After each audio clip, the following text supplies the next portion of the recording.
En el capítulo 16 de Mateo, Jesús le dice al apóstol Pedro: porque tú eres Pedro, y sobre esta piedra edificaré mi iglesia, y las puertas del infierno no prevalecerán contra ella. Ahora, esa declaración es el punto de mucho debate entre protestantes y católicos con respecto a si de hecho Pedro es o no el primer papa y si la iglesia fue construida sobre él y la sucesión apostólica que seguiría.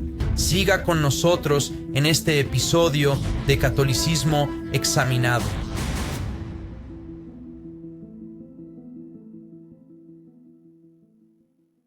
Mientras que sola escritura ha seguido siendo el argumento principal cuando se trata de cristianos y católicos romanos, cuando se trata de la doctrina del papado, que no solo separa a los que dicen ser protestantes y los que dicen ser católicos romanos, pero incluso los de la tradición ortodoxa oriental. Y así, en el episodio de hoy, vamos a ver si el papado es una doctrina que podemos encontrar en las Escrituras o incluso en los primeros padres de la Iglesia. Y conmigo para discutir este tema muy importante es nada menos que el presidente y fundador de Good Fight Ministries y pastor de Blessed Hope Chapel en Simi Valley, California, Pastor Joe Schimmel. Sí, Chad, eso es cierto. Estar aquí con todos es genial. Es una línea divisoria. Imagínate en la Capilla Bendita Esperanza si ponemos un presidente en línea y luego dijimos: hey, este tipo está en línea con el primer presidente de la Iglesia cristiana en el primer siglo, aunque no teníamos una pizca de evidencia para el primer siglo y medio, a 2 siglos de historia de la Iglesia, que un presidente de la Iglesia fue reconocido por las iglesias. Por cierto, los mormones tienen un presidente o un profeta primario. La Iglesia no tenía un profeta primario tampoco, que dicta lo que la Iglesia cree y les da nueva revelación, etc. Y luego dijimos: si no lo sigues, serás considerado maldito por Dios. La Capilla de la Esperanza Bendita habría sido considerada por ello y para siempre una secta. ¿De acuerdo? El catolicismo romano enseña que debes obedecer al Papa Católico Romano. Y no había Papa en la Iglesia del primer siglo. Y es interesante, ni siquiera en el siglo II o III. Y voy a leer muy rápidamente del Concilio Vaticano solo para establecer esta realidad. Si alguien dice que el bendito apóstol Pedro no fue constituido por Cristo, nuestro Señor príncipe de todos los apóstoles, cabeza visible de toda la iglesia militante, o que directamente Pedro inmediatamente recibió de nuestro Señor Jesucristo la primacía de honor y no una verdadera y propia jurisdicción, que sea anatema. Otra, rápidamente, y solo diré brevemente esta. Si alguno dijere que el pontífice romano, hablando del Papa, tiene el oficio meramente de inspección y dirección y no el pleno poder supremo de jurisdicción sobre la Iglesia universal, dice sea, o la Iglesia católica dice sea anatema, que significa maldito. Así que si no reconocemos la autoridad del Papa sobre nosotros, estamos bajo maldición por la Iglesia católica romana. Ahora, si cualquier otra iglesia afirmara ser una iglesia que ha hecho eso, diríamos que eso es un culto.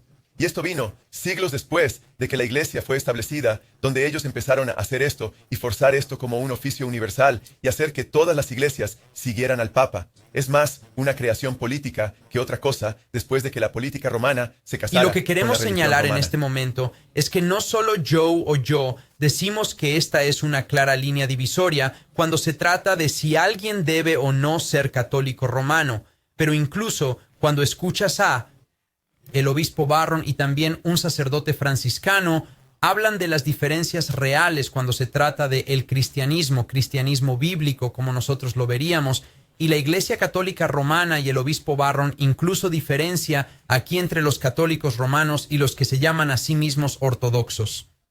Cuando la mayoría de la gente piensa en la Iglesia Católica, la primera imagen que viene a la mente es el Papa. ¿Y por qué no? Los papas han sido a menudo las figuras más influyentes en la historia de la Iglesia, promulgando doctrina, liderando naciones y besando a todos los bebés. Y sin embargo, cuando miramos a la historia temprana de la Iglesia, tal figura parece ausente. No hay un líder central de toda la Iglesia, nadie que reclame la primacía, y desde luego, nadie que use el nombre de Papa o Sumo Pontífice hasta cientos de años después de la iniciada la historia de la Iglesia. Mientras que algunos señalarán esto como prueba de que el papado se inventó años después, los católicos argumentarán que, al igual que nuestra comprensión de los sacramentos, los dogmas de la Iglesia e incluso nuestra relación con Dios, algunos aspectos legítimos y originales de la Iglesia tardan tiempo en desarrollarse. Esto es catolicismo en primer plano. Bueno, de nuevo, la principal diferencia allí no sería sacramental, no sería el sacerdocio o la Eucaristía, sería la primacía del Papa. Y veo eso como un gran regalo. y soy un seguidor de John Henry Newman, que hay una voz viva de autoridad para determinar y adjudicar las disputas que vienen a la vida de la Iglesia, que es indispensablemente importante. Y desde una perspectiva católica, la apelación simplemente a la Biblia, digamos un movimiento más clásicamente protestante, o incluso una apelación a los padres de la Iglesia, podría estar más cerca de un movimiento ortodoxo, son apelaciones a textos o a figuras lejanas. La apelación a una voz viva. Ahora, Joe, hay un par de cosas que quiero repasar, y la pregunta que nos vamos a hacer ahora es si la Biblia enseña la sucesión, infalibilidad y supremacía del obispo de Roma o el pontífice o el papa, como ellos lo llamen. Y Joe, antes de llegar a eso, hay un par de cosas y quería poner esos clips para que podamos tener una buena comprensión. Por cierto, si no lo sabías, el sacerdote franciscano que estaba hablando allí ya te está dando la apología porque vamos a tratar más adelante en este mismo episodio sobre si se enseñaba o no en la iglesia primitiva. Y ya nos está dando esa admisión para empezar. Pero una de las cosas que ha sido una apologética de los apologistas católicos, de la gente en línea se puede ver, e incluso la propia Iglesia Católica, es que a pesar de que no lo vemos en el principio, se estaba desarrollando. Así que hay que darle tiempo para que se desarrolle. Y eso, en primer lugar, sienta un precedente peligroso por varias razones. La gente dice esto acerca de la comprensión de la Trinidad, etc., pero la comprensión de una doctrina que se enseña tan claramente en las Escrituras es una cosa. Pero cuando tenemos una oficina que se supone que debe estar dirigiendo la iglesia, que se supone que debe ser el fundamento mismo y la roca sobre la que se construye la iglesia, y necesita tiempo para desarrollarse, pero no se desarrolla hasta mucho después de Pedro y toma un par de siglos, su admisión ya antes de que entremos en algunos de los eruditos, eso es un gran problema, un problema secundario. Antes de responder a esa pregunta, Joe, es esa declaración final. Porque lo que el obispo Barrón está haciendo allí es yuxtaponer al pontífice vivo, el obispo de Roma, contra algo que está muerto, como los padres o la Biblia, lo que aparentemente para él en ese argumento significa que la Biblia está muerta, pero tenemos una esperanza viva. Así que Joe, antes de siquiera preguntar sobre esta enseñanza bíblica, esta accesión, infalibilidad y supremacía, tenemos que abordar esas afirmaciones porque creo, 1, que son peligrosas, y 2, que son totalmente antibíblicas. Eso sería peor que yo diciéndoles a mis hijos, cuando sean, espero, mucho más mayor, que ¿sabías que tenían un cuarto hermano en casa y que estuvo viviendo con nosotros todo este tiempo? Sé que no hay pruebas de eso, no hay historia de ello, pero siempre estuvo ahí. Simplemente no reconocía al hermano, pelirrojo, mideyendo, 5 pies, 4 pulgadas, una niña pequeña. Pero ¿sabes qué? Puedo sobrevolar la casa ahora mismo y mostrarle dónde vive. Y eso es evidencia de que fue su hermana todo este tiempo viviendo en la casa. Simplemente no tenemos ninguna prueba de que en ese entonces. Quiero decir, eso sería una declaración ridícula. Estarían como mirándome visco, algo así como, papá, estás mal de la cabeza. Y quieren decirnos que porque han establecido esta nueva doctrina de un papa, y no lo vemos en la historia de la iglesia, no vemos al sumo pontífice, el pontífice Maximus, el pastor principal, como ellos lo llaman, el Santo Padre, todas estas cosas terribles que no deberían ser atribuidas a ningún hombre, pontífice Maximus, todas estas cosas. Pero se supone que debemos creer que esto, a pesar de que no los vemos en el hogar, en la historia de la iglesia, no solo por una generación o por 20 años, como mis hijos crecieron en mi casa, sino por siglos. Pero quieres creer que realmente existió, pero solo estamos equivocados al respecto. Solo estamos desarrollando una comprensión de ello. La existencia del Papa, o básicamente brilla por su ausencia en todas las escrituras y en las más antiguas de los padres de la iglesia. Y creo que es realmente peligroso añadir que, obviamente, a todo. Y cuando lo miramos, acabamos de hacer un episodio la semana pasada, y si no lo has visto, el episodio anterior sobre esto es con respecto a la autoridad y si es o no la iglesia o es la Biblia simplemente prima. Escritura que significa que la Biblia es una, se supone que es buena, se supone que es de primera, se supone que es lo mejor aquí, pero es sola donde podemos probar todo de acuerdo a la palabra de Dios. Es lo mismo que Jesús diría en Juan 17:17, santifícalos en tu verdad, que tu palabra es verdadera. Amén, Chad. Sabes que en los primeros padres de la iglesia están apelando a las escrituras constantemente para establecer la verdad, pero estás familiarizado con Policarpo. Quiero decir, él fue un escritor muy temprano, probablemente en el primer siglo, un discípulo del apóstol Juan. Quiero decir, Ignacio, Policarpo, ambos discípulos de Juan. Cuando lees a Ignacio, es un poco pesado. Piensas, wow, está escribiendo fuerte porque es algo como Pablo en 2 de Corintios, donde está un poco a la defensiva porque tiene que defender su ministerio, pero él podría fácilmente resolver las cosas en lugar de apelar a las Escrituras, diciendo simplemente, ¿no se dan cuenta de que el Papa fulano de tal dice esto y ustedes mejor se ponen en fila? No hay referencia para apelar a un hombre humano que existe en Roma. No, en ese exactamente. momento. E incluso Clemente, que es de Roma, no hace la apelación por sí mismo. Y sé que vamos a tratar con eso Exactamente. más cuando nos ocupamos de la historia de la misma más adelante en este episodio. Pero Joe también, que la apelación que hizo. Y amigos, te está diciendo la diferencia entre el catolicismo romano, por qué debería convertirme al catolicismo, es realmente el contexto de esas preguntas que se están haciendo en la captura de la cristiandad allí. Alguien que realmente está contemplando convertirse al catolicismo en este momento. Y es muy interesante porque para mostrar esto, esto comparado con esto, es que tenemos un papa vivo, esta sucesión que ha bajado desde Pedro, y podemos nombrarlo hasta el final, a pesar de que es demasiado turbio incluso para ser nombrado en el primer par de siglos de la Iglesia.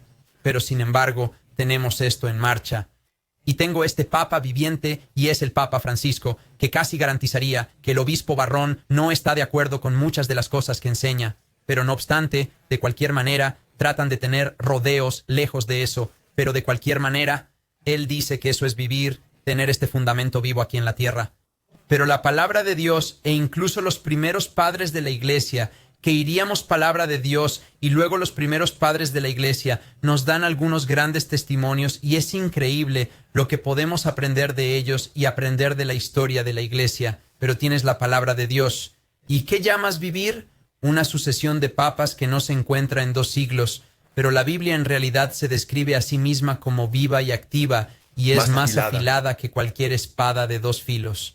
Puede cortar alma y espíritu, hueso y médula y amén. 5 palabras son espíritu y vida, Juan 6, Sí, amén. y tienes estas cosas siendo dichas en la palabra de Dios. Y él dijo, no, necesito una cosa viva y activa que ni siquiera se encuentra en la palabra Sí, de amén. Dios. Y se supone que debemos probar todo por las Escrituras, y como la gente va a ver a medida que continuamos, obviamente no es bíblico, toda esta idea sobre el papado. Pero Pablo dice que no vayamos más allá de lo que está escrito. Así que probablemente trataremos esto también, pero tú empiezas a inventar cosas como los mormones. Ellos tienen el sacerdocio de Melquisedec. Un momento, solo Jesús tiene el sacerdocio de Melquisedec. Es un sacerdocio intransferible. Bueno, ellos tienen el sacerdocio arónico en el mormonismo. Es como, ¿dónde está el sacerdocio arónico? Eso desapareció con los levitas cuando Jesús dijo que se acabó. Así que inventan cosas para obtener autoridad falsa. Y eso es lo que vemos que pasa con Roma, los cardenales. No leo sobre cardenales en las Escrituras. No leo acerca de la reina del cielo, aparte de Jeremías. Es una deidad pagana cuando le asignan ese nombre a María. Así que empiezan a inventar un papa, que papado viene de padre, lo cual es muy antibíblico, por cierto, porque el papa se llama Santo Padre. Ahora, cuando leo mi Biblia y leo Santo Padre, en primer lugar, leo a Jesús diciendo en Mateo 23:9, no llamar a las personas religiosas Padre como un título porque nos advierte sobre eso y ve todo esto que viene. Pero cuando veo Santo Padre, eso es aún más fuerte, como si yo te llamara Padre fulano de tal. Ahí está el Padre Chad. Jesús dijo que no hiciéramos eso. Es totalmente antibíblico. Pero si te llamo Santo, mira, eso es Chad, Padre Santo. Ese es un término que Jesús usó en su oración sumo sacerdotal en Juan 17 del Señor Jesucristo. Si la Iglesia Católica Romana se lo da al Papa. Así que en realidad, tomar términos mucho más que eso, vamos a repasar esto un poco más tarde, que pertenecía a Jesús y dándole al Papa, que no es una oficina en la Iglesia, que sé que vamos a hablar de esto más adelante. Y Así quiero que esto es leer tan del Vaticano antibíblico. I para que ustedes puedan ver que estamos mostrando exactamente lo que la enseñanza católica romana ha enseñado a través de los siglos. Y una cosa que he oído a otro historiador señalar también es el hecho de que muchos de los primeros padres de la Iglesia que leemos, que el Vaticano I, cuando fue escrito, ni siquiera fue traducido al inglés todavía. Muchos de los primeros padres de la Iglesia, de lo que tenemos hoy, y somos capaces de acceder a ellos y realmente mirar la historia correctamente ahora, no tenían el material que tenemos incluso hoy. Y sin embargo, hicieron este tipo de pronunciamientos y realmente pronuncian que esto es lo que la Iglesia siempre ha enseñado. Pero esto es lo que dice el Vaticano I. Tanto el clero como los fieles de cualquier rito y dignidad, tanto individual como colectivamente, están obligados a someterse a este poder por el deber de subordinación jerárquica y verdadera obediencia. Y esto no solo en los asuntos concernientes a la fe y a las costumbres, sino también en los que se refieren a la disciplina y al gobierno de la Iglesia en todo el mundo. y este se supone que es el obispo de Roma, Joe. Y ahora vamos a entrar en cómo van a decir esto, es donde vemos lo que es la sucesión apostólica, comenzando con Pedro y moviéndose hacia abajo, y todo comienza en Mateo 16, versículo 18. Y no somos solo nosotros afirmando que Roma enseña esto, en realidad se puede escuchar. Al obispo Barron y al sacerdote franciscano ya mencionado, hablar de cómo el obispo de Roma es el monarca de la Iglesia Universal. Y todo viene de Mateo capítulo 16, versículo 18. Estoy cerca de convertir a mi familia al catolicismo. Hay tantas cosas que me parecen bien. Mi problema es el papado. ¿Cómo puedo tener fe en que es verdad? Sobre esta roca edificaré mi iglesia y viene de Cristo. Veo la promesa hecha a Pedro y a sus sucesores, que se reconoce desde el principio en la vida de la iglesia. ¿Por qué no podría ser una respuesta suficiente para, digamos, un protestante? Como que Jesús es la cabeza de la iglesia. Bueno, ¿Cómo por qué necesitamos un papa o algo así? en cierto modo yo diría que le preguntes a Jesús porque es lo que él hizo. Él dijo, tú eres Pedro y sobre esta roca edificaré mi iglesia. ¿Ves? Yo digo como católico, Dios se deleita en usar causas secundarias. Solo denigra a él o a su autoridad de ninguna manera. Incluirnos en ella. Y así se deleitó diciendo, quiero designar a este apóstol mío, este Simón Bar Jonás, para que sea la roca sobre la que edifique mi iglesia. Cuando buscan un fundamento para el papado en las Escrituras, los católicos suelen recurrir al Evangelio de Mateo, y yo te digo, tú eres Pedro, y sobre esta roca edificaré mi iglesia, y las puertas del abismo no prevalecerán contra ella. Te daré las llaves del reino de los cielos. Todo lo que ates en la tierra quedará atado en el cielo, y todo lo que desates en la tierra quedará desatado en el cielo. En ninguna otra parte de las Escrituras vemos una declaración equivalente de Jesús sobre cualquiera de los otros discípulos, y tomados en conjunto con los otros evangelios, vemos un tema consistente del papel prominente de Pedro entre los 12. Así que, Joe, hay una serie de cosas a las que tenemos que llegar, y antes de que entremos en las llaves del reino, y si fueron o no dadas a Pedro específicamente, Sí. y tendrían que serlo para formar esta doctrina. Joe, ¿qué pasa con esta idea de que Pedro es la roca sobre la que se construye la iglesia? ¿Escuchaste al obispo Barrón decir, esta es la razón por la que debes creer en el papado, esta es la razón por la que tu familia debería convertirse al catolicismo? Está justo aquí, es Mateo capítulo 16, versículo 18. ¿Es esa la enseñanza de que Pedro es la roca sobre la que se Afirmar que construye la la iglesia no está iglesia? edificada sobre la roca Jesús, sino que está edificada sobre Pedro, como la roca es tan erróneo, y es blasfemo. Si amas a Jesús y realmente lo amas como el Señor y Salvador, el Creador del universo, que se hizo hombre y murió por nuestros pecados y resucitó, y si ponemos nuestra confianza en Él, y de repente piensas, bueno, realmente Pedro es la roca sobre la que estamos construidos. Varios historiadores católicos romanos han admitido que este no era el entendimiento de la iglesia primitiva. Tenemos algunas declaraciones de los padres de la iglesia que contradicen a estos tipos en este concepto. Pero esto es tan erróneo de muchas maneras. En primer lugar, usted nota cómo se escabulle dentro, que enseña que Pedro y sus sucesores, no hay nada en el texto acerca de eso. Esto se llama eisegesis. En el término griego, eisegesis significa insertar hacia adentro, poner en exegesis, fuera de entre. Nosotros hacemos exégesis. ¿Qué enseña realmente la Escritura? ¿Qué podemos deducir de las Escrituras? El catolicismo romano lee en el texto, y es simplemente asombroso aquí, de nuevo, usando un título que se le da al Señor, como el Padre, Santo Padre, ahora es aplicado al Papa por el catolicismo romano, pero también la roca. Ahora Pedro mágicamente se convierte en la roca. Entiende el contexto en el que Jesús está hablando. Le está hablando a Pedro y dice que estaban en Cesarea de Filipo. Esto está muy lejos de Jerusalén. He estado en Israel varias veces y creo que cada vez que he ido 4 o 5 veces vamos a Cesarea de Filipo porque esa era una zona totalmente pagana. Y Jesús los trajo a un área increíblemente pagana porque les está haciendo saber que les va a dar la victoria y que van a tener el poder de quien Él es. Y van a tener que ir a estas áreas compartiendo el Evangelio. Y es allí donde Jesús le dice a Pedro, ¿quién dicen los hombres que soy yo? Y Pedro hace esta asombrosa declaración, tú eres el Cristo, el Hijo del Dios viviente. Y Jesús dice, no te lo ha revelado carne ni sangre, sino mi Padre que está en los cielos. Y en esta zona se podía ver desde muchos lugares, casi en cualquier lugar de Cesarea de Filipo, esta enorme roca que salía despedida de la tierra, una enorme montaña de roca que salía despedida. Y estaba esta cueva que bajaba, quién sabe hasta dónde, y había todos estos rincones a su alrededor, y se consideraba la puerta al inframundo, y muchos la han visto como la puerta al Hades. Aquí es donde, debido a que los dioses griegos adoraban a Pan, Había rincones con estos diferentes dioses falsos allí arriba. Es interesante que Jesús toma esta área pagana y Satanás es el que mantiene a la gente atada en el pecado, y a través del sacrificio de Cristo por nosotros en la cruz y su gloriosa resurrección, Él derrota a Satanás y somos salvados, somos justificados por gracia a través de la fe. Amén. Solo la fe. Las obras son nuestra evidencia de esa fe. Amén. Pero también somos liberados de los poderes de las tinieblas. Aquí es donde Jesús habla de tener victoria. Las puertas no te persiguen. La gente siempre piensa que las puertas del infierno piensan que es como si nos estuvieran persiguiendo y que vamos a luchar contra las puertas. No, las puertas retienen a la gente y retienen a los muertos en el inframundo, porque nadie había ascendido al Padre hasta que Jesús murió en la cruz y liberó la cautividad en su fuerza. Así que Jesús dice, por eso esta declaración es tan importante. Él dice, tú eres el Cristo, Hijo del Dios viviente. Somos salvos. Ponemos nuestra fe en Cristo como Hijo de Dios. Eso es tan importante de entender. Así que cuando miramos esto, es bastante asombroso, porque es en este punto que Él elogia a Pedro que el Padre te ha revelado esto.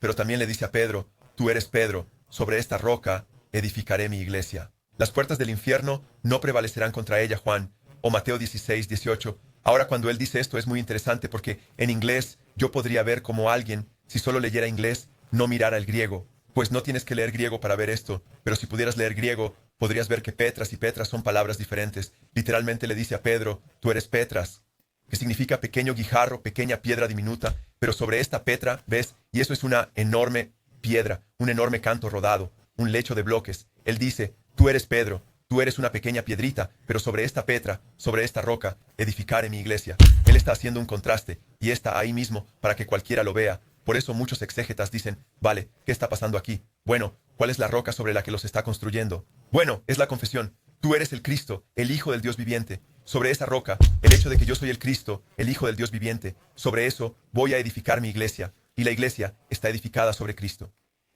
Y lo sorprendente de esto es que la lengua griega lo deja muy claro, porque en griego hay femenino y masculino, como en español y otras lenguas, y hay una correspondencia uno a uno cuando vas a través de la lengua donde se asigna y donde se puede averiguar lo que se refiere. Pero la palabra Petra, Petras, está en masculino. Pedro, eres una pequeña roca, eres un pequeño hombre, ahí. Y Él no dice sobre esto, cuando Él dice esta Petra, Él no usa el masculino, Él usó el femenino, porque Él se está refiriendo a su declaración, pero Pedro mencionó, tú eres el Cristo, el Hijo del Dios viviente. Esta es la roca sobre la que voy a construir mi iglesia. Así que, desde el mismo idioma griego, cuando miras a Petra y Petras, o cuando miras al femenino y al masculino, todo apunta al hecho de que no se está hablando de Pedro. De hecho, Pedro está siendo disminuido. Y tantas veces en Mateo, Pedro es disminuido. Quiero decir, tiene la enfermedad de meter el calzo una y otra vez. Y así como en Mateo, ves a María siendo exaltada de una manera porque, alabado sea Dios, ella es bendita, pero no es la Virgen bendita perpetua María, como usa la Iglesia Católica. Y una y otra vez, ves a Jesús decir cosas en los Evangelios, incluso en Mateo. Jesús, ya sabes, bendita la mujer cuyo pecho te amamantó. Más bien bendito el que escucha mi palabra y la guarda. Jesús, tu madre ahí fuera. Jesús, tus hermanos y tus hermanas, tu madre. ¿Quién es mi hermano? Mis hermanos y hermanas. Él disminuye a María hasta cierto punto, porque sabe lo que viene, porque Él es el que va a ser exaltado. Él es el hombre Dios. Amén. Lo hace con Pedro una y otra vez, y aquí lo hace de nuevo. Creo en esta declaración. Tú eres una pequeña piedra, eres una pequeña roca, eres un guijarro, Pedro, pero sobre esta roca, aquí es donde está. Sobre el hecho de que soy el Cristo, que acabas de declarar el Hijo del Dios viviente, voy a construir mi iglesia y las puertas del infierno, el mundo espiritual y todo lo que los griegos están tratando de apaciguar a través de su sacrificio, etc. Entonces, voy a satisfacer la justicia de mi Padre, muriendo en tu lugar en la cruz y pagando la ira que mereces. Es bastante sorprendente. Lo hace increíblemente claro. Si tuviéramos un lugar donde Pedro dice, yo soy la roca sobre la cual se construye la iglesia, mejor escúchenme, algo así, diríamos, espera, tal vez debamos considerarlo de nuevo, el griego y lo demás, pero no, ocurre lo contrario. Pedro y los otros apóstoles están hablando de alguien que es la roca, y si eres católico romano, seamos honestos, nunca se refiere a Pedro. Es Jesús una y otra vez, a palabra de Dios que es nuestra autoridad verdadera. Primera de Pedro capítulo 2 versículo 4 y siguientes. Pedro dice, al venir a Él, la piedra viva, rechazada por los humanos, pero elegida por Dios y preciosa para Él. Jesús es la piedra viva. También como piedras vivas, porque somos estas pequeñas piedras vivas, al igual que Pedro es construido en la roca principal, Jesús están siendo construidos en una casa espiritual para ser un sacerdocio santo, ofreciendo sacrificios espirituales, aceptando a Dios por medio de Jesucristo. Porque la Escritura dice, mira, yo pongo una piedra en Sión, una piedra angular escogida y preciosa. la piedra angular, es la piedra principal en que todo es edificado. Amén. Y Pedro dice esto de Jesús. Y el que confía en él nunca será avergonzado. Ahora bien, para vosotros que creéis, la piedra es preciosa, pero para los que no creen, la piedra que desecharon los constructores se ha convertido en piedra angular y en piedra que hace tropezar y roca que hace caer. De hecho, ¿sabes qué? La primera vez que se me ocurrió mientras leía esto me dije, wow, creo que conté 8 veces mientras leía que lo llaman la piedra y la roca y la piedra angular, como 7 u 8 veces. Pedro usa ese término de Jesús más que nadie. ¿Por qué lo usaría tan a menudo? Tal vez porque Jesús le dijo directamente que el hecho de que Él es un Cristo, que Él es el Hijo de un Dios vivo, y el hecho de que la iglesia sería construida sobre Él, es el hecho de que Él es la misma roca. Jesús en Mateo 7 y 24 y 25 habla de 2 hombres construyendo sus casas sobre 2 cimientos diferentes, uno sobre arena, otro sobre piedra. Y Jesús dijo que había construido su casa sobre mis palabras, como los sabios que construyeron su casa sobre la roca. Pablo en 1 Corintios 3:11 dice, porque nadie puede poner otro fundamento que el que está puesto, que es, espera un minuto. Dijo Pedro, no, dice Jesucristo. 1 Corintios capítulo 10, versículo 4, y todos bebían la misma bebida espiritual, porque bebían de la roca espiritual que los seguía, y la roca era Cristo. Pablo en Efesios 2:20 edificó sobre el fundamento de los apóstoles y profetas, siendo Cristo Jesús mismo la piedra angular. Y una y otra vez vemos esto. De hecho, Jesús mismo en Mateo capítulo 22, al final, habla de cómo Él es la piedra angular que los constructores rechazaron. Así que escucharon en Mateo que Jesús ya se había identificado a sí mismo justo después de hablar con Pedro como la piedra angular. Si Pedro dijo, hey, ustedes saben que yo soy realmente la roca que Jesús construyó, no realmente Jesús, yo soy la roca sobre la que estamos construidos. Bueno, ellos no lo entendieron de esa manera, ni Pedro ni ellos escribieron de esa manera. Pedro entendió esto, construye tu vida en Jesús. La Biblia dice, maldito es aquel que pone su confianza en el hombre. No pongas tu confianza en Pedro Amén. o en cualquier Y una otro de las hombre, cosas que pon tu siempre me ha confianza en el Señor molestado Jesucristo. es que es casi como un juego semántico a veces, ya sabes, cuando se trata de esto, porque he pensado en esto también, viendo apologistas católicos leer de 1 Timoteo capítulo 3, versículo 15. Y quiero leer de ese texto. He pensado en mí mismo, ¿no entienden que está señalando exactamente lo contrario de lo que están tratando de ponernos a todos nosotros? Estás tratando de propugnar esta doctrina. No la encuentras por ninguna parte. Estás tratando anacrónicamente de encontrarla y extenderla en cualquier parte. Hay una razón por la que solo se tarda tanto en repasar los poquísimos textos que intentan utilizar, porque sencillamente no está ahí. Y se supone que es la línea divisoria entre no solo los católicos y los protestantes creyentes en la Biblia, sino también incluso la comunidad ortodoxa. Y se supone que hay que dividir entre esta línea que no podemos encontrar en ninguna parte de la Sagrada Escritura. Es ridículo. Y cuando leo el capítulo 3 de 1 de Timoteo y recuerdo, quiero decir, es increíble que esta carta escrita, obviamente Pablo escribiendo a Timoteo, y le está diciendo cómo se supone que las cosas deben ser conducidas, y así en la iglesia, en estas iglesias individuales, cómo se supone que deben ser conducidas. Y esto es lo que dice en el versículo 14. Él dice, les escribo estas cosas esperando ir a ustedes pronto, pero por si me tardo, os escribo para que sepáis cómo debe uno conducirse en la casa de Dios, que es la iglesia del Dios viviente, columna y apoyo de la verdad. Ahora, el gran problema aquí es, un católico cita eso, y te van a decir que esto está probando que la iglesia es realmente la verdad. Esto es a lo que tenemos que ir, es la iglesia, es solo eclesia, por mucho que no quieran decirlo, tienes razón. pero eso es a lo que hay que aferrarse. Sin embargo, la iglesia se sostiene. ¿Qué hacen los pilares? Sostienen Esto algo. dice- El pilar de la verdad lo sostiene. Un Al pilar igual de la que verdad estamos haciendo la bien. sostiene. Sostenemos la verdad y decimos, esto es lo que la palabra de Dios dice. Cuando leí Juan 17:17, Jesús me dijo lo que es la verdad. ¿Qué dijo? La verdad era la palabra. La palabra de Dios era la verdad es la verdad, y siempre será la verdad. Santifícalos en tu palabra. Tu palabra es la verdad. ¿Y qué se supone que debemos hacer como iglesia de Dios? Se supone que debemos elevar la palabra de Dios, no elevar la palabra del hombre, no tener tradiciones que sustituyan a las Escrituras y simplemente alejar a las Escrituras de ser nuestra única autoridad en cómo la iglesia debe ser dirigida. Y luego nos movemos a esto, y exactamente de lo que estamos hablando es lo que ocurre. Y Joe, cuando se trata de este texto, en Mateo capítulo 16, esa no es la única parte de este versículo, es la parte principal. Pero una cosa que ellos adjuntan, y escuchaste eso del joven sacerdote franciscano en ese video, es que él adjunta las llaves del reino allí, el atar y desatar, y por así decirlo allí. Y una de las cosas que dice en ese video es que esta declaración, esta afirmación, cuando se trata de dar las llaves del reino para atar a desatar, que era solo para Pedro específicamente. Y ese es el caso que hay que hacer, que Pedro es el Papa. Pedro es a quien ellos tendrían que referirse. Y entonces la sucesión sería de Pedro hacia abajo, entre todos aquellos que él ordenaría y que ellos ordenarían, y así sucesivamente, en la línea hasta Francisco hoy en día. Pero Joe, cuando leemos sobre las llaves del reino allí, ¿es un tema aislado del que se habla solo allí en el capítulo 16 de Mateo? ¿O hay otros lugares donde realmente podemos encontrar este texto y ver diciendo, espera un segundo, esto no es una simple declaración a Pedro que ahora le da las llaves del reino, sino que en realidad está sucediendo algo totalmente diferente a lo que el sacerdote franciscano nos ha dicho? Sí, eso realmente otra tergiversación de la Escritura, porque sabemos el principio de la Escritura interpreta la Escritura. Ponemos la Escritura junta sobre cualquier tema y nos fijamos en la gran comisión de ir a todo el mundo, predicar el Evangelio a todas las naciones, bautizándolos en el Padre, Hijo y Espíritu Santo, también enseñándoles a observar todo lo que os he mandado. He aquí, yo estoy con vosotros todos los días al final del mundo, y todo poder y autoridad me es dado, etc. Mateo, capítulo 28. Y luego vas a, por ejemplo, Lucas 24, ir a predicar el arrepentimiento para la remisión de los pecados. Y aún Hechos 1:8, el Santo, esperad hasta que el Espíritu Santo venga sobre vosotros y os dé poder para ser mis testigos en Jerusalén, en Samaria y en los confines de la tierra. Y todas estas escrituras nos dan una idea de la gran comisión. Así que las pones juntas y ves, wow, esta es una increíblemente rica enseñanza de Jesús.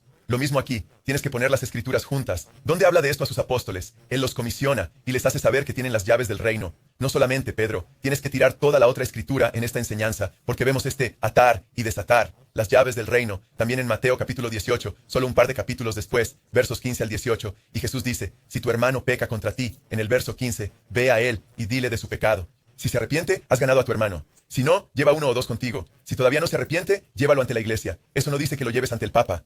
Llevarlo ante la iglesia, los discípulos, los otros creyentes, y si él escucha a la iglesia, alabado sea Dios, se ha ganado. Si no lo hace, es considerado como un recaudador de impuestos y un pagano, porque es excomulgado de la iglesia, que es la imagen visible del reino. Esto es mucho más que la iglesia, pero el reino es parte de la iglesia. Y cuando alguien es excomulgado de la iglesia, está diciendo que ha sido expulsado de la representación visible del reino de Dios en la tierra, y ahora es entregado a Satanás para la destrucción de su carne, para que aprenda a no blasfemar, o para que se salve en el día de la salvación. Arrepentimiento, ¿verdad?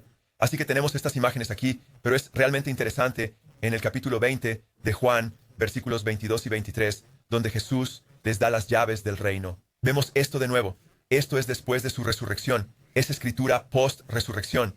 Y habiendo dicho esto, sopló sobre ellos y dijo, recibid el Espíritu Santo. Si ustedes perdonan a alguien sus pecados, y a propósito, el término ustedes allí, si lo buscan en el griego, pueden ir a cualquier tipo de buen software bíblico, o si tienen un interlineal griego, si ustedes está en segunda persona, es plural, si ustedes pronombre de segunda persona plural. Si vosotros, discípulos, ¿de acuerdo? Si vosotros, discípulos, ese es el contexto. Si vosotros, segunda persona del plural, perdonáis a alguien sus pecados, son perdonados. Si vosotros retenéis el perdón a alguien, es retenido. Y la cosa es, nosotros como cristianos tenemos la habilidad de, como iglesia, si vemos, wow, este tipo está engañando a su esposa y ha sido confrontado. Y luego lo traen 2 o 3, lo confrontan de nuevo y lo traen ante la confraternidad, y la confraternidad está en la iglesia. Estamos viendo esto diciendo, oye, hermano, te amamos, pero tienes que arrepentirte. Has pecado contra Dios, has pecado contra tu esposa, contra la persona con la que estás viviendo. Necesitas arrepentirte y ponerte bien con Dios. Entonces se pone bien con Dios, alabado sea Dios, aleluya. Con suerte un matrimonio es salvado, su alma es finalmente salvada, ¿verdad? Este tipo ha vuelto a Jesús, porque los adúlteros no heredarán el reino de Dios, y alabado sea Dios. Él es admitido en la comunión.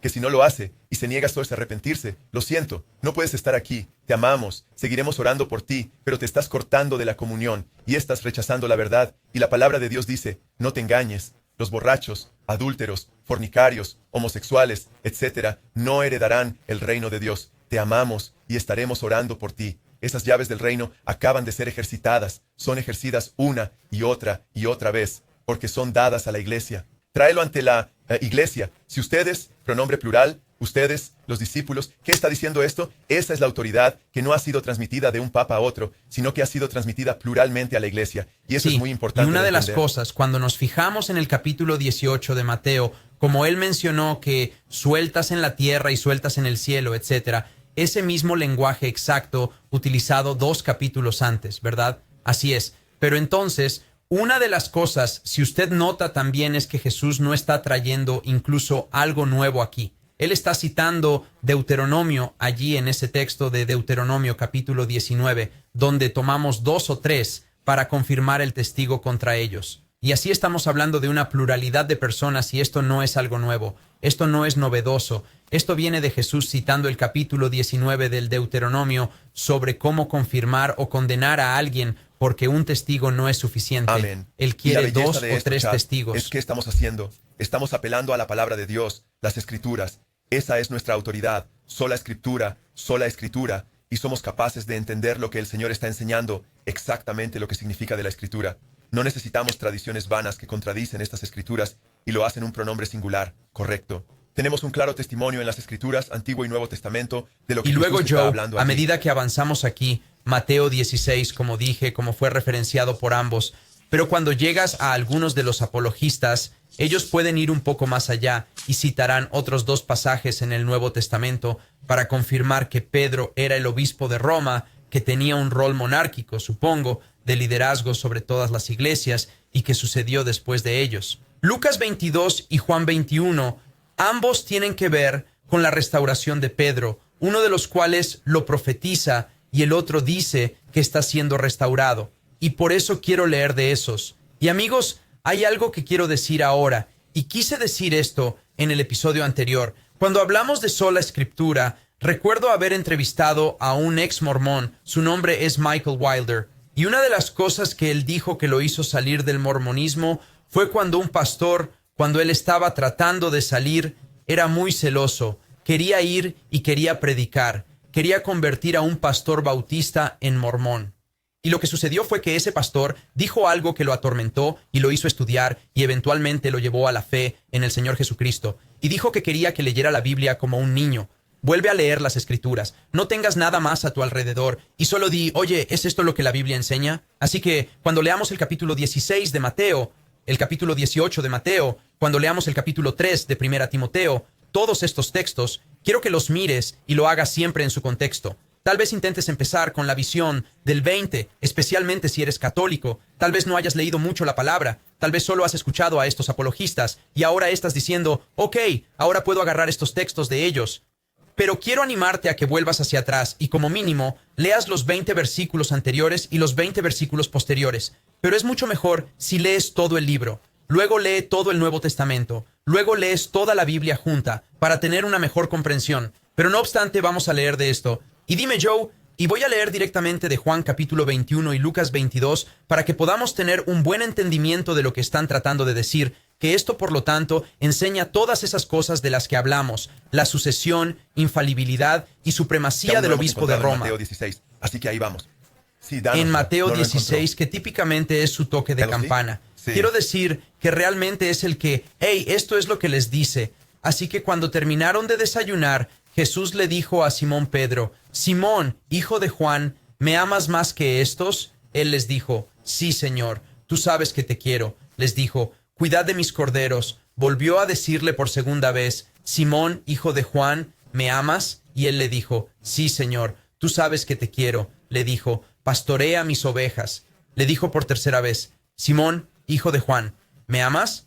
Pedro se entristeció porque le dijo por tercera vez, ¿me amas? Y él le dijo, Señor, tú lo sabes todo, tú sabes que te amo.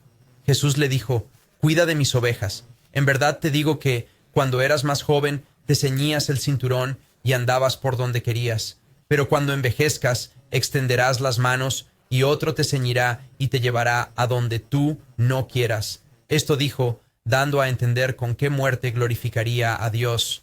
Y habiendo dicho esto, le dijo, sígueme. Ahora vayamos al capítulo 22 de Lucas, empezando por el versículo 31. Dice, Simón, Simón, he aquí Satanás ha pedido permiso para zarandearte como a trigo, pero yo he orado por ti, para que tu fe no desfallezca. Y tú, una vez vuelto, confirma a tus hermanos. Pero él le dijo, Señor, contigo estoy dispuesto a ir a la cárcel y a la muerte. Y él le dijo, te digo, Pedro, que hoy no cantará el gallo hasta que me hayas negado 3 veces que me conoces. Así que Joe, si estoy tratando de hacer el argumento que están haciendo, cuida mis ovejas, fortalece a tus hermanos. ¿Hay alguna manera posible de que podamos leer esos textos, leer esos de las Escrituras y llegar a la sucesión, la infalibilidad y la supremacía del obispo de Roma? Chad, si hubieras negado al Señor 3 veces y te hubieras alejado radicalmente y te restauramos y te animamos, oye, Jesús quiere que seas fortalecido, que fortalezcas a los hermanos, que sepas, ¿realmente amas al Señor? Y piensas, sí, de acuerdo, Él quiere usarte ahora, Chad, quiere que fortalezcas a sus hermanos, quiere que cuides a sus ovejas, y luego te fuiste por el mundo y volviste, y Chad no hizo esto, pero por el bien del podcast. El pastor Joe me acaba de decir, soy la cabeza de toda la iglesia. Yo diría, Chad, creo que interpretaste mal lo que decíamos. Solo te animamos a que ahora fortalezcas a tus hermanos. Dios todavía quiere usarte. Nos alegra que te hayas arrepentido. Y sabes que necesitas sentarte un tiempo antes incluso de compartir la palabra porque acabas de regresar a Jesús y dependiendo de cómo fue esa caída y todo lo demás, ¿cierto? Pero eso sería una gran tergiversación de nuestras palabras. Eso es una enorme tergiversación de las palabras de Jesús. De hecho, no hay nada en el texto que diga que tienes primacía sobre toda la iglesia. Y por cierto, el Papa no tiene primacía solo sobre la iglesia, sino que según el dogma católico es el gobernante del mundo, incluyendo el mundo secular. Y es por eso que usted puede tener gente como Bloody Mary que entra a Inglaterra y restablece la autoridad del papado allí, la autoridad del Papa. Y tener unos cientos de protestantes quemados en la hoguera, prohibiendo que la Biblia sea impresa porque fue justo después de la muerte de Lutero. Y ahora vamos a prohibir que la Biblia se imprima, martirizando, fue John Rogers, y martirizando a William Tyndale por la traducción de la Biblia de Tyndale, porque no querían que la gente leyera la Biblia. Bueno, yo sé por qué a los católicos no les gusta que la gente lea la Biblia, donde no les ha gustado que durante siglos, ya que expuso, al igual que nosotros, sus mentiras. Entonces, Chad, esos textos no dicen nada de eso. De hecho, es muy, muy triste y sombrío lo que está pasando allí, pero también muy, muy hermoso porque Pedro tiene el corazón roto y está en un fuego calentándose. Se está calentando porque acaba de saltar al agua, se dio cuenta de que era Jesús. Y sacaron ese montón de peces y piensan, oh, debe ser Jesús, el Cristo resucitado. Lo trajeron de vuelta a cuando Él se salvó por primera vez y lo trajeron a ese enorme salón de peces y Él vino a la fe. Y ahora Él está siendo restaurado. Y Jesús dice, Pedro, ¿me amas más que a estos? Algunos comentaristas podrían sugerir las redes y los peces.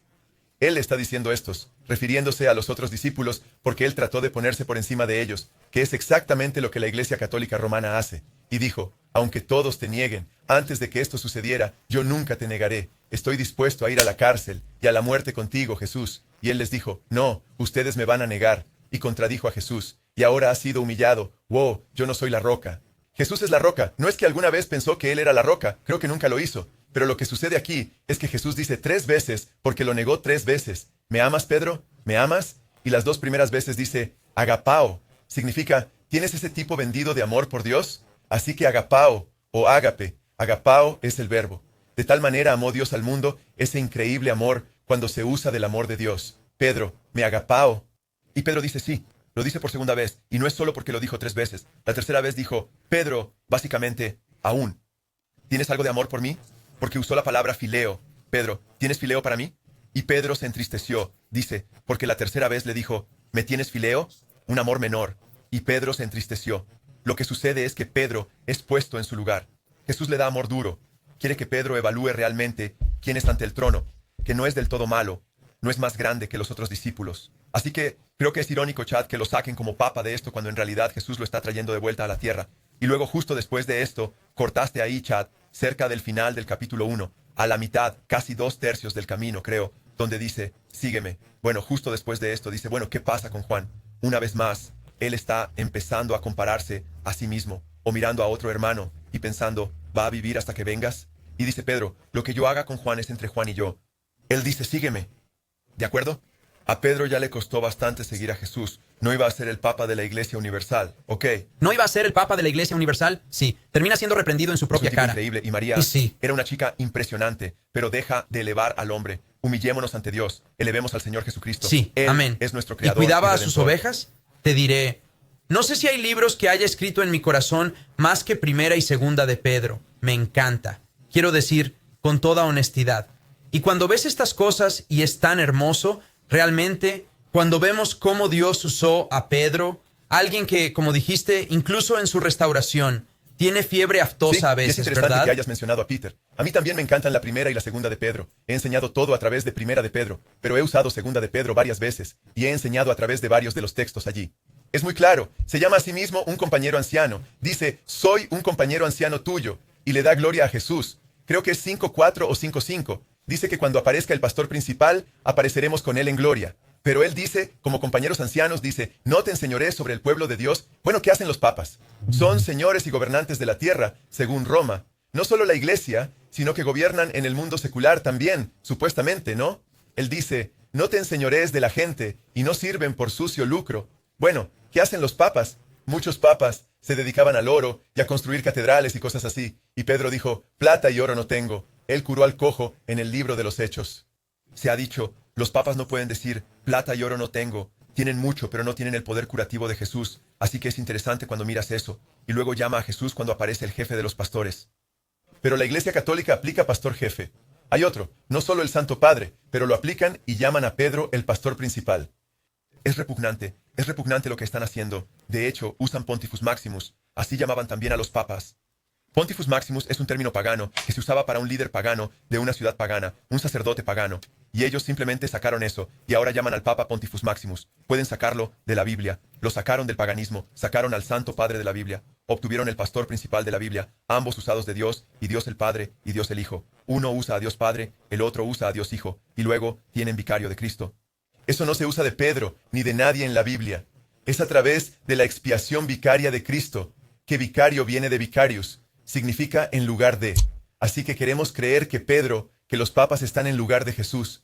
Llegaremos a eso más tarde, porque eso es realmente demoníaco. De hecho, ¿sabes lo que dijo Jesús? Alguien vendría, alguien como Él, el Espíritu Santo. Ese es su papel para guiarnos a toda la verdad como Él usó la palabra de Dios. Pero la Iglesia Católica ha dejado que Pedro tome el papel de vicario de Cristo, pero eso realmente se aplica más al Espíritu Santo. Y Joe, solo una última cosa antes de pasar a la siguiente. Es muy interesante que no solo en Mateo 16, versículo 18 y 19, sino también en el mismo texto que acabamos de leer sobre Pedro cuidando las ovejas, la sucesión no se enseña en absoluto allí. Especialmente si quieres profundizar y decir, oh, esto es solo Pedro, vas a tener un verdadero problema al pasar esto a otros apóstoles como Francisco y Juan Pablo, etc. Así que incluso en el mismo texto que están tratando de usar, no se enseña la sucesión, ciertamente no la infalibilidad, especialmente lo que sucede justo después. Quiero decir, una y otra vez, cuando miras el mismo texto que tratan de usar, son un gran problema incluso para sus propios argumentos. Y así, Joe, supongo que vamos a hacer esta pregunta y quiero hablar de esto a la luz de un texto también. La cuestión es si el periodo del papado se enseña o no en alguna parte de las Escrituras, pero a la luz de eso, quiero traer a colación un texto de Efesios capítulo 4 que habla de la unidad de la fe, un Señor, una fe, un bautismo, un Dios y Padre de todos nosotros y así sucesivamente. Y luego describe en realidad lo que se utiliza para construir esta unidad de la fe para que los creyentes no sean zarandeados por todo viento de doctrina. Y en realidad dice esto acerca de Jesús. Ahora, va a poner un gran énfasis, y solo les estoy dando el contexto. Ustedes mismos pueden leer en el capítulo 4 de Efesios cuán poderosa es la supremacía de Cristo y que últimamente Él es quien designó estos roles. Solo quiero leer empezando en el verso 11 aquí porque es tan importante para nosotros entender esto y entender el contexto como en el verso 4 y 5 tiene que ver con la unidad de la fe, el hecho de que tenemos una fe, un Señor, un bautismo, un Dios y Padre en general. Y esto es lo que dice a partir del versículo 11. Y Él, hablando de Jesús, y Él dio unos como apóstoles, y otros como profetas, y otros como evangelistas, y otros como pastores y maestros, para el equipamiento de los santos, para el trabajo de servicio, para la edificación del cuerpo de Cristo, hasta que todos lleguemos a la unidad de la fe y del conocimiento del Hijo de Dios, a un hombre maduro, a la medida de la estatura que pertenece a la plenitud de Cristo. De este modo, ya no seremos niños zarandeados de aquí para allá por las olas y llevados de aquí para allá por todo viento de doctrina, por estratagema de hombres, por astucia y maquinaciones engañosas, y por eso os he dado el pontífice y obispo de Roma para que tenga un sistema ahora estás monárquico. a las Escrituras, hermano. Ok, tengo que parar ahí, pero no, en serio. Se nos dan estos oficios y ni siquiera hemos entrado en eso, el ser más en el papel sacerdotal, cosas que estamos hablando en otro episodio con respecto a la 1 Timoteo 3, Tito 1, 5 a 9, etc. Pero estamos hablando de la iglesia. Estamos hablando de Pablo escribiendo a Éfeso. Esta es una carta circular. Así que cuando la tenemos, sabemos que se suponía que iba a circular a todas las iglesias. Y sin embargo, no solo no la encontramos en ninguna parte de las Escrituras, y viste un intento desesperado para Mateo 16, de Juan 21, de Lucas 22. Quiero decir, olvídate de agarrarse a un clavo ardiendo, se aferran a nada, están persiguiendo un vapor. Pero cuando miramos esto, no es mucho pedir leer Efesios 4 y decir, encuéntrenme al pontífice, encuéntrenme al obispo de Roma como pastor universal y pastor sobre toda la iglesia. ¿Dónde está en Efesios 4? Y la pregunta que tengo que hacer es, Sí, no está ahí, ¿por qué no porque está existe. ahí? Quiero decir, es más difícil que encontrar a Waldo, porque al menos eventualmente podrías encontrar a Waldo, ¿verdad? No puedes encontrar al Papa ahí, porque no existe. Y dio a algunos como apóstoles, a otros como profetas, a otros como evangelistas, como pastores, a otros como maestros. Algunos creen que pastores y maestros es uno en la misma oficina. Y una de las cosas que es interesante allí, Chad, es que él da estos oficios a la iglesia para que ya no seamos zarandeados por todo viento y doctrina por hombres que acechan para engañar. Así que es muy interesante cuando se piensa en esto, porque todo lo contrario sucede en Roma. Estos oficios son dados y Dios escribió las escrituras a través de los apóstoles y los profetas, ¿verdad?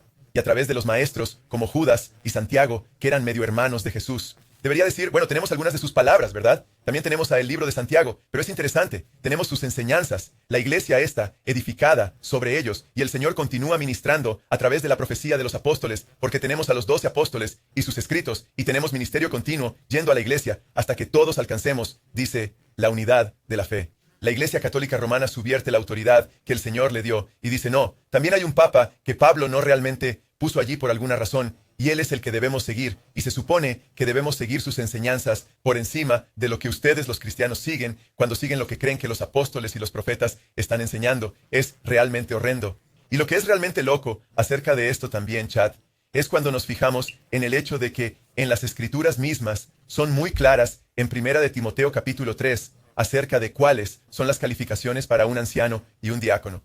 Vemos que también en Tito capítulo 1, él debe ser capaz de refutar falsa doctrina, esposo de una sola mujer, no codicioso, todas esas cosas. Bueno, entonces, ¿qué? Muchos de los papas católicos romanos. La mayoría de ellos no podrían ser, de hecho, todos ellos realmente. Cuando piensas en ello, porque no saben cómo refutar la falsa doctrina, porque simplemente se la tragan entera, ni siquiera podrían ser ancianos o diáconos en la iglesia, porque están tan lejos de las escrituras que no calificarían.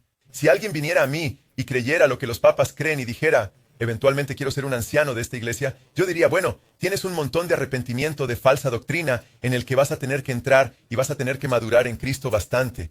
Así que ni siquiera pueden calificar para esos cargos, Chad. Sé que nos estamos quedando sin tiempo, así que quiero poner esto aquí muy rápidamente. Cuando miras el liderazgo de la iglesia, no vemos a la iglesia siendo dirigida desde Roma. De hecho, Roma no era una ciudad prestigiosa en la iglesia. Era Jerusalén, que era el corazón. De hecho, Pedro está más asociado con Antioquía, que no está realmente asociado con Roma. Y cuando Pablo va a Roma y habla a los romanos, o cuando Pablo ministra, no menciona a Pedro en el libro de Romanos, cuando dice que salude a toda esta gente.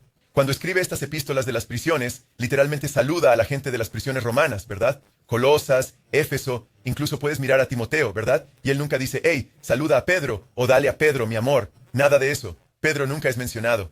Pablo fue a Roma a ministrar. Sabemos eso, ¿verdad? Les escribió y fue allí. Pero Pablo dice que no fue a lugares que ya estaban establecidos. Él no, él quería abrir nuevos caminos. Si Pedro ya había establecido esa iglesia, ¿por qué iría allí si ya estaba establecida? Eso tampoco tendría sentido. Así que hay muchas cosas que no tienen sentido, pero voy a ir muy rápido, pero no demasiado rápido para ti, porque piensa en esto. En Hechos 15, tienes la iglesia, el primer concilio de la iglesia, no se celebra en Roma, se celebra en Jerusalén. El que dirige no es Pedro, es más bien Santiago, el hermanastro de Jesús, y se hace por acuerdo entre los apóstoles. Y solo voy a leer unos versículos, porque las Escrituras nos dicen que se juntaron porque había surgido la falsa enseñanza de que los gentiles tenían que guardar la ley mosaica y circuncidarse para ser salvos. Y los apóstoles están viendo esto, ¿verdad? Pablo está allí, Bernabé está allí, y los apóstoles que el Señor nombró antes están allí. Y leemos en el versículo 22, después de que Pedro habla, diferentes personas hablan, y luego leemos en el versículo 22 que les pareció bien a los apóstoles. Bueno, retrocedamos un par de versículos. Versículo 13, mira esto. Dice, después que dejaron de hablar Pedro y otros, ¿verdad? Respondió Santiago, medio hermano de Jesús, cabeza de la iglesia en Jerusalén. Respondió diciendo, hermanos, escuchadme. Y sigue, dice muchas cosas. Y luego dice, verso 19, por lo tanto es mi juicio. Esto es lo que vamos a hacer. Este es mi juicio, ¿verdad? Y luego sigue hablando de lo que es su juicio. Y luego en el verso 22, después que dice, esto es lo que estoy diciendo, este es mi juicio. Luego leemos el verso 22, entonces les pareció bien a los apóstoles y a los ancianos con toda la iglesia. Y en el verso 23, y enviaron esta carta por ellos, básicamente repitiendo lo que Santiago había dicho, no Pedro, así que realmente tienes que ignorar las escrituras. En la iglesia primitiva, esta fue una decisión apostólica. Pero es interesante, si vamos a decir quién era la cabeza de la iglesia allí en ese momento, ¿quién estaba liderando esa iglesia en Jerusalén? Bueno, sabemos que Santiago era la cabeza de la iglesia en Jerusalén y parece que está dirigiendo este concilio, pero al mismo tiempo, él no está diciendo, no me importa lo que ustedes digan, ellos se ponen de acuerdo, lo cual es muy, muy hermoso. Así que es una locura. Sabemos que Pedro también fue reprendido por el apóstol Pablo porque estaba dando apariencia de un falso evangelio en un momento en Gálatas, capítulo 2, y Pablo dice que lo reprendió duramente. Y Pedro se arrepintió porque dijo que Pedro estaba siendo un hipócrita como otros porque estaba haciendo parecer como que no podía tener comunión con los gentiles, aunque lo había estado haciendo porque tenía miedo de los judaizantes. Y Pedro tuvo que ganar confianza. Pedro era un tipo duro, pero cayó en la presión de sus compañeros en ese momento, y Pablo dice que lo reprendió públicamente, y luego ves en el libro de los Hechos Pablo, a través del capítulo 10, 11, después de eso, es casi todo el apóstol Pablo, a través de la mayor parte del libro de los Hechos, sobre el ministerio del apóstol Pablo. Uno pensaría que sería mayormente sobre el ministerio de Pedro, no de Pablo, así que no estamos viendo a Pedro como el Papa. Lo estamos viendo como un asombroso líder cristiano, un gran apóstol, liderando mucho en el libro de los Hechos, pero liderando entre otros y es realmente apóstoles. Interesante también, porque mencionaste que él no es mencionado. Es mayormente siendo Pablo corregido después de nuevo. Hechos 10. Y Hechos 10 es un despliegue correctivo allí sobre Pedro para ser aceptado de nuevo, que todavía no creía que los gentiles podían ser salvos. Eso Así es es, mucho buen después de punto. que el Espíritu Santo ya había sido derramado dentro de él, el cuidado de las ovejas y todas las promesas, etc. Y entiendo muchos de los argumentos católicos de su lado, diciendo, oh, bueno, los papas pueden meter la pata porque han anatematizado a papas por enseñar herejías, y es realmente interesante. Muchas de las salidas y, tristemente, para aquellos que se están convirtiendo a Roma, etc., es la forma cuidadosa y contacto que juegan con el catolicismo. Y esto es cierto también para la ortodoxia oriental, etc., que el enfoque cuando hay problemas obvios, cuando las cosas como en la ortodoxia se enseña, bueno, Jesús vino a través de María, así que tenemos que ir a través de María también para llegar a Jesús, y cosas por el estilo, Añadiendo a eso las es duro. escrituras de nuevo. Cuando miras algo de la liturgia, como estomagas esto y lees esto cuando no tienes mención de esto, ni siquiera hemos entrado en Mariología en toda esta serie. Pero Joe, cuando veo la forma en que se juega, bueno, no es realmente la justificación por las obras, pero entonces observas a los apologistas católicos, observas a los sacerdotes católicos, y ellos denuncian la sola Así es. fide, que somos salvados por gracia a través de la fe. Usted mira el anatema allí en Trento y así sucesivamente.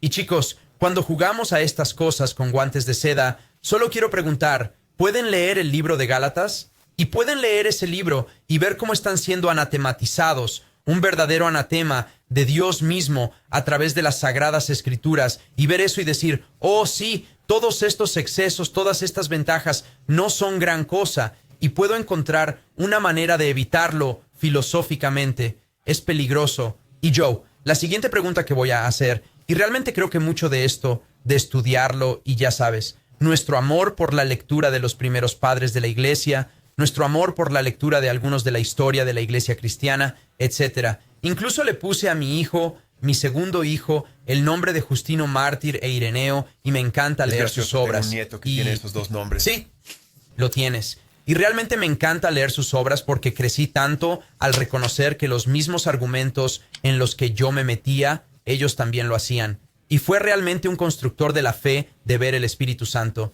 Y eso no significa que alguna vez pensé, oh, estos tipos son infalibles, me encanta Ireneo. Pero creo que Jesús vivió una vida muy larga, a pesar de que prometió que fue a través de la sucesión apostólica que se enteró de eso. No creo que Jesús viviera hasta una edad muy avanzada. Y así hay ciertas cosas que realmente no sé si estoy de acuerdo con eso, pero siempre voy a probarlo de acuerdo a las Escrituras. Por las Escrituras, Pero amén. sin embargo, esto es muy interesante, Joe, porque voy a citar a alguien para que vaya junto con la pregunta que te voy a hacer, y espero que nos inicie en esa dirección. Pero la pregunta empezó con, enseña la Biblia, y yo estoy haciendo la misma pregunta, pero ¿enseñó la iglesia primitiva la sucesión, infalibilidad y supremacía del obispo de Roma? Esa es la pregunta, y quiero que sepan que no voy a mentir aquí. Voy a envenenar el pozo para empezar porque incluso su propio historiador católico sobre el tema, Robert Eno, en su libro. De hecho, vamos a llegar a eso porque mi respuesta va a ser simplemente no, no, no. Y eso no está en ninguna escritura. Y ya hemos abordado las escrituras que tratan de usar para establecer eso, pero ninguna estableció la sucesión en ninguna parte. Ninguna estableció que Pedro fuera el obispo de Roma en ninguna parte de las escrituras o en la historia de la iglesia primitiva. Tampoco tenemos eso, y que él era supremo. Sí, y en la Tampoco iglesia tenemos eso. primitiva, una vez más, quería leer específicamente de historiadores católicos. Vi videos de apologistas católicos en línea. ¿De acuerdo? ¿Dónde ven esto? Tienen que escucharlo de un sacerdote franciscano que no lo vieron durante siglos. Lo admiten algunos de ellos. Y esto es lo que dice Robert Eno. Eso sí, afirma el papado por el catolicismo. Sí, es un historiador católico. A por modo cierto. de desarrollo, de la misma manera que el sacerdote franciscano que escucharon al principio de esto. Pero esto es lo que él dice. Esta evidencia de Clemente Hermes, que es el pastor de Hermes e Ignacio, nos apunta en la dirección de asumir que en el primer siglo y en el segundo no había obispo de Roma en el sentido habitual dado al título, y de hecho, predominantemente. Lo dice en sentido católico. Sí, en el sentido católico, predominantemente, si no decisivamente, según su conclusión, que la dirección de ese liderazgo se ejercía colectivamente, en Roma hasta bien entrado el siglo II, momento en el que surgió por primera vez un obispo monárquico. Sí, ¿Ves? Así finales que del segundo siglo. esto es nosotros citando a historiadores, Joe. Pero pensé que también sería bueno para ellos escuchar algunos de los padres de la iglesia primitiva por sí mismos, porque hay algunas grandes citas, y creo que probablemente voy a empezar con la más larga, el mismo que redactó la Vulgata Latina, a quien llamarían San Jerónimo.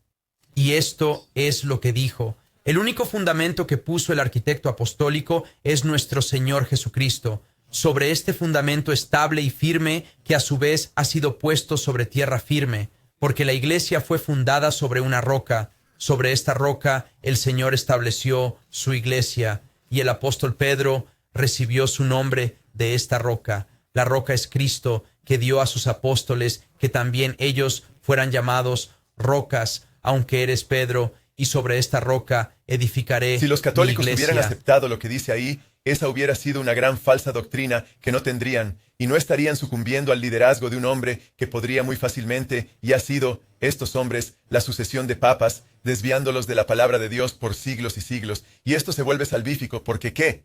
Quiero decir, Jerónimo, tal vez ya cae bajo anatema porque en la Vulgata, añadió los apócrifos, que si no aceptas los apócrifos, de acuerdo con la Iglesia Católica Romana, en el Concilio de Trento, y así sucesivamente, eres anatematizado. Si no aceptas la supremacía del Papa y la idea de que Pedro era la roca, entonces ¿qué? Eres anatematizado también. Entonces, ¿cómo pueden llamarlo San Jerónimo? Simplemente no tiene sentido, amigos. Y cuanto más lo miras, es solo un montón de contradicciones. Y eso es lo que pasa cuando mezclas un montón de doctrinas de hombres. Terminas contradiciéndote. Por cierto, él estaba diciendo básicamente lo mismo que estábamos diciendo más elocuentemente. Sin embargo, creo que me encanta la forma en que lo dijo. Pero lo triste es que esto es siglos después de Cristo. Así que no era como si la Iglesia Católica Romana era que hay diferentes líderes en Roma que querían poder eclesiástico antes de eso, que quería mover los hilos políticamente, etcétera, que dijo, bueno, yo tengo la autoridad, pero no el más antiguo de los padres de la Iglesia. Y es admitido por, como Chad citó, algunos de los historiadores católicos admiten, sí, eso no fue aceptado, ese no era el entendimiento, esa no era la interpretación. Y Jerónimo dice que es básicamente falso. Y queremos animar a todos a seguir con Jesús. La razón por la que tenemos este tema es porque queremos que la gente se salve. Queremos que la gente sepa quién es el Señor Jesucristo y cuál es el verdadero evangelio. Cuando Pablo corrigió a Pedro, lo corrigió con el evangelio. Y Pablo pronunció un anatema, que hay tanta ironía aquí, sobre aquellos que predican un evangelio diferente. Y ese evangelio diferente es agregar obras al plan de salvación. Y Pablo es muy claro en que somos salvos solo por la fe. Solo lee Gálatas, capítulo 2, versículos 16 y 17, y en otros lugares, todo ese libro trata de eso. Pero la iglesia de Gálatas había sido engañada en eso. Ellos fueron embrujados, siendo enseñados que tienes que ser circuncidado también. Bueno, en el catolicismo romano, tienes que guardar los 7 sacramentos y hacer todas estas cosas. Tienes que merecer tu salvación y quemar tus pecados veniales, o quizás indulgencias para ser pagadas por otros. Todo esto es una salvación por obras, no es bíblico. Y Pablo dijo que aquellos que predican este evangelio diferente, ya sea nosotros o un ángel del cielo predicando otro evangelio, que sea anatematizado, que sea maldito. Una traducción dice que se vaya al infierno, ¿verdad? Básicamente eso es lo que significa anatematizado en el contexto bíblico. Y no queremos que nadie vaya al infierno. Si eres católico romano y estás escuchando, te queremos. Y es por eso que estamos hablando de esto, porque nuestros corazones y nuestras mentes, de hecho, están cautivos radicalmente de la palabra de Dios y de las enseñanzas de Jesús, y lo conocemos personalmente. Y Él vive en nosotros. El Espíritu Santo vive en nosotros. Nuestros corazones arden por Jesús y arden por su verdad. Nuestros corazones se rompen por aquellos que están siendo guiados por esto, porque están enamorados de los rituales y la pompa y los grandes edificios y los hombres y el poder y la influencia. No dejes que eso te absorba. Eso es un engaño. La Biblia dice que no debemos andar, como dijo Pablo, por vista, sino por fe. Pon tu fe en Jesucristo y mira el edificio que Él está construyendo, la palabra de Dios, el Evangelio. Y Jesús lo está usando por su Santo Espíritu para construir la iglesia de Dios, la verdadera iglesia de Jesucristo, que está hecha de cientos y cientos y cientos de millones de personas alrededor del mundo que profesan a Jesucristo como su Señor y Salvador, el Dios hombre, que murió por nosotros, que resucitó, que conquistó la tumba, y las Escrituras advierten que entrarían lobos. Pablo dijo eso, sin perdonar al rebaño, y habría mucho engaño que estaría dando vueltas. Es por eso se nos dice que debemos probar todo, dice Pablo, y se aférrense a lo que es bueno, y de eso se trata Good Fight Ministries, de probar todo, mantenernos cerca de Jesús, y asegurarnos, y que obedecemos 1 de Timoteo 4, versículo 16. Dice, cuida tus vidas, o tu comportamiento, y tu doctrina, y te salvarás a ti mismo y a los que te escuchan. Así que queremos vigilar nuestras vidas, vigilar nuestra doctrina. Queremos asegurarnos que eres salvo, que somos salvos, que estamos caminando en Cristo, porque estamos poniendo nuestra fe en la última roca, Amén. el Señor Dios los bendiga. Jesucristo. Amén.